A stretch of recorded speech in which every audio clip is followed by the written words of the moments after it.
यहां मुश्किलें राजस्थान में कांग्रेस की बढ़ सकती हैं और आचार्य प्रमोद कृष्णन वो कुंजी हो सकते हैं जिनकी वजह से कांग्रेस की सरकार राजस्थान में पंडुचेरी के बाद जा सकती है।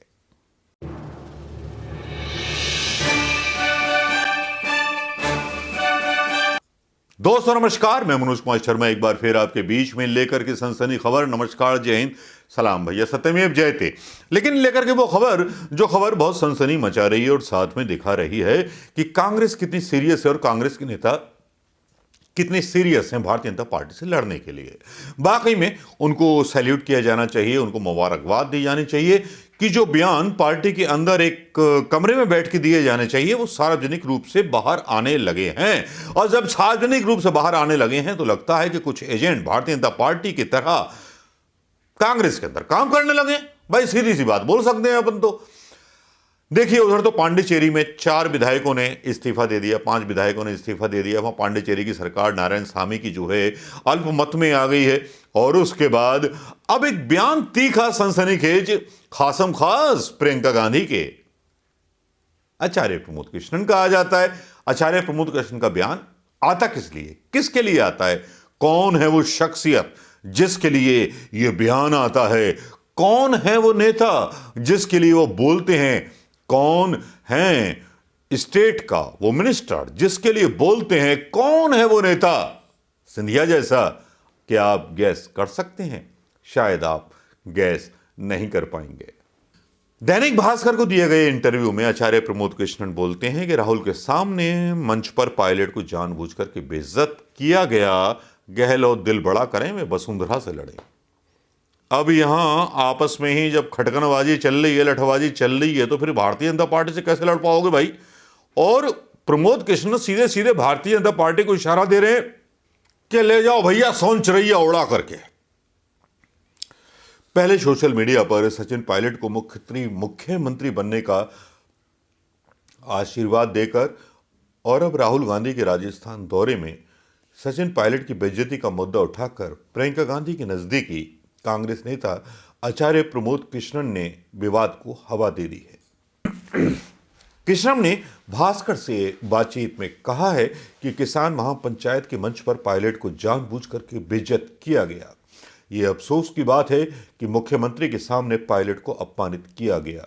मुख्यमंत्री गहलोत दिल बड़ा करें, उन्हें राजनीतिक विद्वेष की भावना से काम नहीं करना चाहिए। ये वसुंधरा राजे से लड़े, पायलट से लड़ाई छोड़ दें। कृष्णन के इंटरव्यू की कुछ खास बातें जो भास्कर ने सवाल पूछे और उन्होंने जवाब दिए। जवाब देना भी जरूरी था। सवाल था कि यूपी और दिल्ली में बैठकर पायलट के पक्ष में ट्वीट बार छेड़ने का क्या मकसद है आपको? राजस्थान की राजनीति से क्या मतलब? कृष्णा बोले, मैं पायलट के पक्ष में नहीं, कांग्रेस के पक्ष में हूं। जिस दौर से देश गुजर रहा है उसमें जरूरी है कि कांग्रेस मजबूत हो। कांग्रेस तब तक मजबूत नहीं हो सकती जब तक लोग अपने स्वार्थों में लिप्त रहेंगे। यार, इस चीज का मैं समर्थन करता हूं प्रमोद कृष्णन जी की। सवाल इस तरह के बयान देकर आप खुद की पार्टी में फूट डाल करके कमजोर नहीं कर रहे। कृष्णन बोले, कांग्रेस को कमजोर वो लोग कर रहे हैं जो अपना और अपने परिवार का हित साधना चाह रहे हैं। मैं कांग्रेस को सशक्त बनाने के लिए, इस देश में बीजेपी सरकार को हटाने के लिए संकल्पबद्ध हूं। यह काम करता रहूंगा। पायलट की बगावत की वजह से गहलोत सरकार संकट में आई थी। पायलट की पैरवी की क्या वजह? 2018 में चुनाव हुए थे। पायलट प्रदेश कांग्रेस के अध्यक्ष थे। 5 साल की मेहनत का अच्छा परिणाम निकला था। इसमें यार कोई दो राय नहीं है। ये बात माननी पड़ेगी आचार्य प्रमोद कृष्णन की, क्योंकि कांग्रेस ने छत्तीसगढ़ में प्रदेश कांग्रेस के अध्यक्ष भूपेश बघेल को मुख्यमंत्री बनाया। मध्य प्रदेश में कमलनाथ को अध्यक्ष थे, उन्हें मुख्यमंत्री बनाया। राजस्थान में सचिन पायलट को मुख्यमंत्री बनाना चाहिए था लेकिन नहीं बनाया। इसलिए मैं मानता हूं कि पार्टी का कार्यकर्ता भी मानता है कि किसान महापंचायत के मंच पर जो हुआ वो नहीं होना चाहिए था। सवाल जिसे आप साजिश बता रहे हैं, इसके पीछे कौन है? मुख्यमंत्री राज्य का मुखिया होता है। गहलोत बहुत वरिष्ठ नेता हैं। ये उनकी जिम्मेदारी है कि वो अपना दिल बड़ा करें। उन्हें राजनीतिक विद्वेष की भावना से काम नहीं करना चाहिए। पायलट देश के बहुत बड़े नेता हैं। किसानों, नौजवानों के आइडियल के रूप में देखे जाते हैं। बातें जो कह रहे थे आचार्य प्रमोद कृष्णन, वो वाकई पते की बात थी। अब सवाल ऐसा जो तीखा, जो प्रमोद कृष्णन को हिला गया। सवाल था, राहुल चाहते तो पायलट को मंच पर वापस बुला सकते थे, लेकिन उन्होंने नहीं बुलाया। कृष्णम बोले, राहुल गांधी को मुख्यमंत्री ने बुलाया, आयोजक मुख्यमंत्री थे, मंच पर कौन रहेगा यह आयोजक होने के नाते मुख्यमंत्री को ही तय करना था। मुझे लगता है कि मुख्यमंत्री के कहने पर शायद प्रदेश प्रभारी ने मंच से नीचे उतरने की घोषणा की। जहां तक मुझे मालूम है, राहुल गांधी कभी भी सचिन पायलट को मंच से उतरने को नहीं कहते। यार क्या फालतू की बात है यार।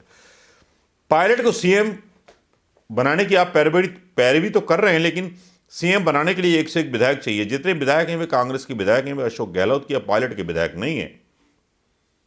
इसलिए कांग्रेस ने फैसला किया कि सीएम गहलोत होंगे। यह पायलट ने स्वीकार किया। विधायक किसके साथ हैं या किसके साथ नहीं है, विषय यह नहीं है। विषय यह है कि प्रदेश की जनता किसके साथ है। आचार्य प्रमोद कृष्णन का ये इंटरव्यू, इसके कुछ सवाल मैं पीछे छोड़े जाता हूं, लेकिन अब मैं बोलने जो बात जा रहा हूं वो जरा सा ध्यान से सुन लीजिए, कान खोल करके सुन लीजिए। राजस्थान कांग्रेस में बंटवारा तय कर दिया है आचार्य प्रमोद कृष्णन के इस बयान से, क्योंकि गहलोत बहुत ही पॉलिटिकल और बहुत ही स्ट्रांग नेता हैं, जो अपनी सियासत अपनी बिसात पर खेलते हैं। आचार्य प्रमोद कृष्णन के बयान ने कांग्रेस में शायद फूट डालने का काम कर दिया है, जिनकी गंभीरता का एहसास उनको नहीं होगा। जरूर कुछ विधायक सचिन पायलट के साथ हैं, लेकिन अशोक गहलोत पुराने खिलाड़ी हैं, सबको पता है। ये वो खिलाड़ी हैं जिन्होंने कांग्रेस के पुराने नेताओं को आउट कर दिया था। तो यहां केवल कांग्रेस ही टूटेगी, कांग्रेस का ही नुकसान होगा। वो अलग बात है कि प्रियंका गांधी के कहने पर बंटवारा कांग्रेस में नहीं हुआ, सचिन पायलट ने उनकी इज्जत रखी। लेकिन यहां मुश्किलें राजस्थान में कांग्रेस की बढ़ सकती हैं, और आचार्य प्रमोद कृष्णन वो कुंजी हो सकते हैं जिनकी वजह से कांग्रेस की सरकार राजस्थान में पंडुचेरी के बाद जा सकती है। अब देखना ही होगा कि क्या होने वाला है। आचार्य प्रमोद कृष्णन के बयान के बाद क्या राजस्थान की सत्ता में तूफान आने वाला है, या राजस्थान की सत्ता में मच जाएगी हलचल? यह आचार्य प्रमोद कृष्णन का यह गैर जिम्मेदाराना बयान था, यह आचार्य प्रमोद कृष्णन का यह बयान प्रियंका गांधी के इशारे पे था या राहुल गांधी के इशारे पर था? इसको समझने के लिए आने वाले 5 दिनों तक इंतजार करेंगे कि पांडुचेरी के बाद शायद कांग्रेस की सरकार राजस्थान में भी गिर जाएगी। ये देखने वाली चीज होगी दोस्तों। नमस्कार, जय हिंद दोस्तों।